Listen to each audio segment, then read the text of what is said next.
வணக்கம் மக்களே. எல்லாரும் எப்படி இருக்கீங்க? இன்னைக்கு நான் உங்ககிட்ட ஒரு கதை சொல்ல போறேன். ஒரு நிமிஷம் உங்களோட வேலைகள் எல்லாத்தையும் அப்படியே ஓரமா வச்சுட்டு நான் சொல்றத மட்டும் கொஞ்சம் காது கொடுத்து கேளுங்க. ஏன்னா நான் இப்போ உங்ககிட்ட சொல்ல போறது வெறும் கட்டுக்கதை இல்ல. இது நம்ம தமிழ் மண்ணுல நம்ம கண் முன்னாடி நடந்த ஒரு வரலாற்று அற்புதம். நீங்க முருக பக்தர்களா இருக்கலாம், இல்ல கடவுள் நம்பிக்கை இருக்கிறவரா இருக்கலாம், இல்ல இதெல்லாம் சும்மானு சொல்றவரா கூட இருக்கலாம். ஆனா இந்த கதையை முழுசா கேட்டீங்கன்னா உங்க மனசுல கண்டிப்பா ஒரு சின்னதா ஒரு பூரி தட்டும். அதுக்கு நான் கேரண்டி. தென்னகத்துல கடல் அலைகள் தாளாற்ற திருச்செந்தூர் மண்ணுல ஒரு அதிசயம் நடந்துச்சு. அது வெறும் கடல்ல செல கிடைச்ச கதை இல்ல. அதுக்கு பின்னால நூற்றாண்டு கால வரலாறு இருக்கு, பக்தியோட கண்ணீர் இருக்கு, அசைக்க முடியாத நம்பிக்கையோட அலைகள் இருக்கு. சரி, வாங்க டைம் டிராவல் பண்ணுவோம். கண்ணை மூடிக்கோங்க, என் குரலை மட்டும் கேளுங்க. உங்களை நான் ஒரு 370 வருஷம் முன்னாடி திருச்செந்தூர் கடலுக்குள்ளேயே கூட்டிட்டு போறேன். அப்போ வருஷம் 1650களுக்கு பிறகு. யோசிச்சு பாருங்க அந்த காலத்தை. ராஜாக்கள், குதிரை வண்டின்னு நாம சினிமாவுல பார்த்த உலகம். ஆனா உன்னு மட்டும் அப்படிக்கும் இப்படிக்கும் மாறவே இல்ல. அதுதான் பக்தி. அன்னைக்கும் திருச்செந்தூர்ல செந்திலாண்டவன் முன்னாடி மக்கள் கூட்டம் அலைமோதிக்கிட்டு தான் இருந்துச்சு. வெற்றிவேல் முருகனுக்கு அரோகரான்னு வானமதுர கோஷம் போட்டுக்கிட்டு தான் இருந்தாங்க. அப்படி ஒரு அமைதியான சூழல்ல தான் அந்த புயல் அடிச்சது. அது வானத்துல உருவான புயல் இல்ல, கடல்ல இருந்து வந்த அந்நிய புயல். டச்சுக்காரங்க, அதாவது ஒல்லாந்தர்னு சொல்லுவாங்க, அவங்களோட ராட்சச பாய்மர கப்பல்கள் திருச்செந்தூர் கடல் பகுதியில நங்கூரம் போட்டுச்சு. அவங்க வியாபாரம் பண்ண வந்தவங்க மாதிரி தெரியல. அவங்க கண்ல ஒரு விதமான பேராசை, ஒரு வெறி தெரிஞ்சது. அவங்க குறி திருச்செந்தூர் முருகன் கோயில். ஏன் கோயில குறி வைக்கணும்னு நீங்க கேட்கலாம். அந்த காலத்துல கோயில்கள் வெறும் சாமியை கும்பிடுற இடம் மட்டும் இல்ல, அது ஒரு நாட்டின் கருவூலம்.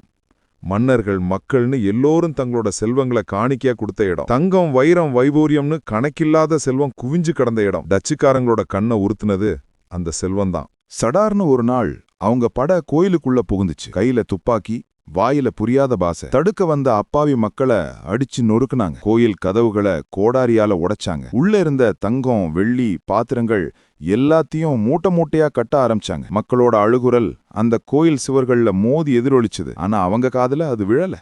அவங்க கண்ணுல தங்கம் மட்டும்தான் தெரிஞ்சுது. அவங்க கொள்ளையடிச்சதுலயே ரொம்ப முக்கியமான ஒண்ணு, ரொம்ப மதிப்பு வாய்ந்த ஒண்ணு, நம்ம முருகனோட உற்சவர் சிலைகள். ஷண்முகர், நடராஜர் சிலைகள்னு சொல்றாங்க. பஞ்சலோகத்தால் செய்யப்பட்ட அந்த சிலைகள் வெறும் உலோகம் இல்ல, அதுல பக்தியோட உயிர் இருந்துச்சு. பல லட்சம் பேரோட பிரார்த்தனை அதுல கலந்திருந்துச்சு. அந்த சிலைகளை எல்லாம் தூக்கிட்டு கப்பலுக்கு போனாங்க. அந்த மஞ்சளான உலோகம் நம்ம வரலாற்றோட ஒரு பகுதி. கொஞ்சம் கற்பனை பண்ணி பாருங்க. கோயில் கருவறை காலியா இருக்கு, செந்திலாண்டவன் இருந்த இடம் வெறுமையா இருக்கு. தினமும் அலங்காரத்துல ஜொலிச்ச உற்சவர் சிலைகளை காணும். கோயிலுக்கு வந்த பக்தர்கள் இதை பார்த்து நெஞ்சில அடிச்சுக்கிட்டு அழுதாங்க. இனி எப்படி கந்த சஷ்டி நடக்கும், எப்படி முருகனை தோள்ல சுமந்து வீதி உள்ளா பாக்குறது? ஊரே ஒரு விதமான இருட்டுல மூழ்கிடுச்சு. ஆனா அந்த முட்டாள்கள் உன்னை மறந்துட்டாங்க. அவங்க திருடினது வெறும் உலோகத்தை இல்ல, திருச்செந்தூரின் ஆன்மாவை, அந்த மண்ணோட பாதுகாவலன. அத அந்த கடல் சும்மா விடுமா?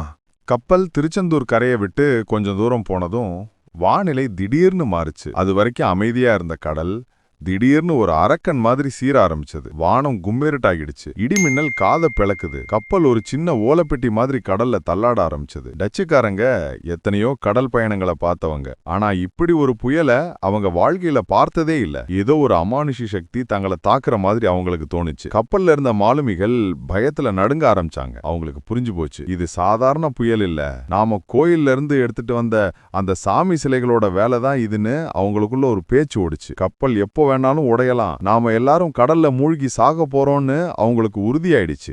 அப்போதான் அந்த கப்பலோட கேப்டன் ஒரு முடிவுக்கு வந்தான். கப்பலோட பாரத்தை குறைக்கணும், நாம எடுத்துட்டு வந்த சிலைகளை கடல்ல தூக்கி போடுங்க அப்படின்னு கத்துனா. உசுறு பயம் வந்துட்டா தங்க என்ன வைரம் என்ன? அவங்க தூக்கிட்டு வந்த அந்த விலை மதிக்க முடியாத முருகன் சிலைகளை ஒன்னொன்னா அந்த கொந்தளிக்கிற கடல்ல தூக்கி வீசினாங்க. என்ன ஒரு ஆச்சரியம்! கடைசி சிலையையும் கடல்ல போட்ட அடுத்த நிமிஷம் புயல் கொஞ்சம் கொஞ்சமா குறைய ஆரம்பிச்சது. கடல் அமைதியாச்சு, வானம் தெளிஞ்சது. டச்சுக்காரங்க திகைச்சு போய் நின்னாங்க. அவங்களுக்கு தங்களோட கண்ணையே நம்ப முடியல. அவங்க செஞ்சது எவ்வளவு பெரிய தப்புன்னு அப்போதான் அவங்களுக்கு உரைச்சுது. தப்புச்சோம் புழைச்சோம்னு அவங்க கப்பலை திருப்பிக்கிட்டு ஓலையே போயிட்டாங்க.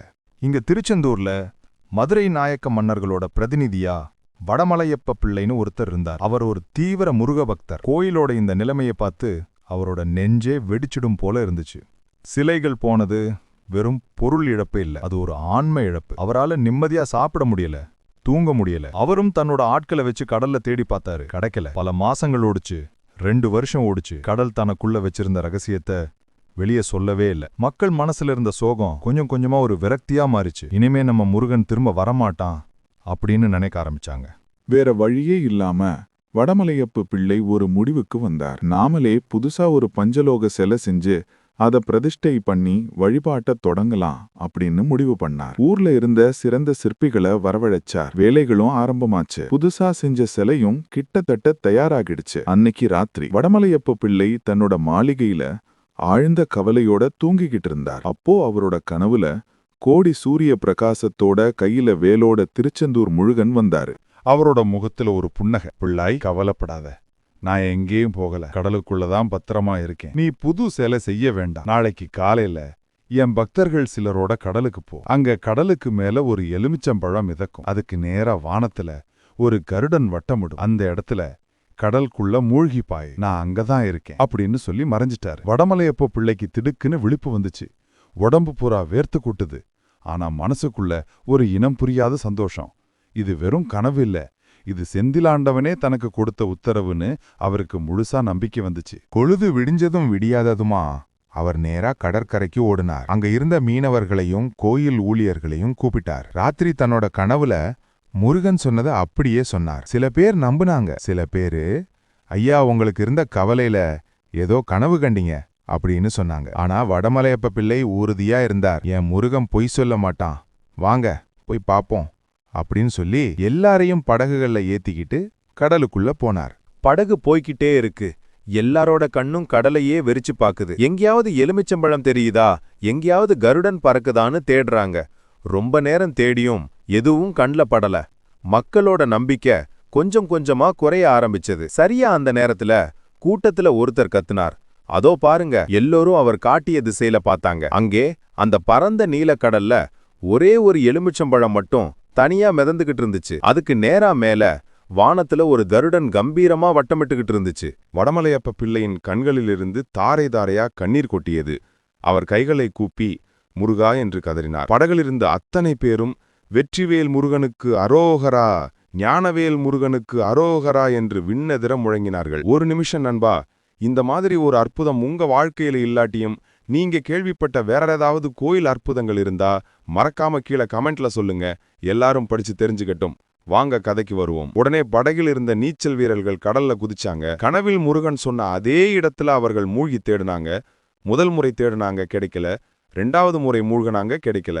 ஆனா 3வது முறை மூழ்கும் பொழுது, 3வது முறையா ஒரு வீரன் ஆழமா மூழ்கி தன் கைகளால நீருக்கு அடியில தொழாவினான். அப்போ அவன் கையில ஏதோ ஒன்னு தட்டுப்பட்டுச்சு. அது பாறை இல்ல, அது குளிர்ந்த வழுவழுப்பான உலோகம். அவன் தன் முழு பலத்தையும் கொண்டு அதை அசைச்சு பார்த்தான். மேலே வந்து மூச்சு விட்டு, கீழே ஏதோ பெரிய சிலை இருக்கு என்று கத்துனான். அவ்வளவுதான். படகுகள்ல இருந்த மத்தவங்களும் கடல்ல குதிச்சாங்க. எல்லோரும் சேர்ந்து கயிறுகளை கட்டி அந்த சிலைய மெதுவா மேல தூக்குனாங்க. தண்ணீரை கிழிச்சுக்கிட்டு பாசி படிஞ்சு பல வருஷ கடல் உப்பை தன் மேல பூசிக்கிட்டு திருச்செந்தூர் சண்முகர் மெதுவா மேல வந்தார். சூரிய ஒளி அவர் மேல பட்டதும் அந்த பாசிகளுக்கு இடையேயும் அவருடைய திருமுகம் ஒரு தெய்வீக ஒளியோட பிரகாசிச்சது. 2 வருஷமா கடலுக்குள்ள இருந்தும் அந்த சிலைக்கு ஒரு சின்ன கீறல் கூட இல்ல.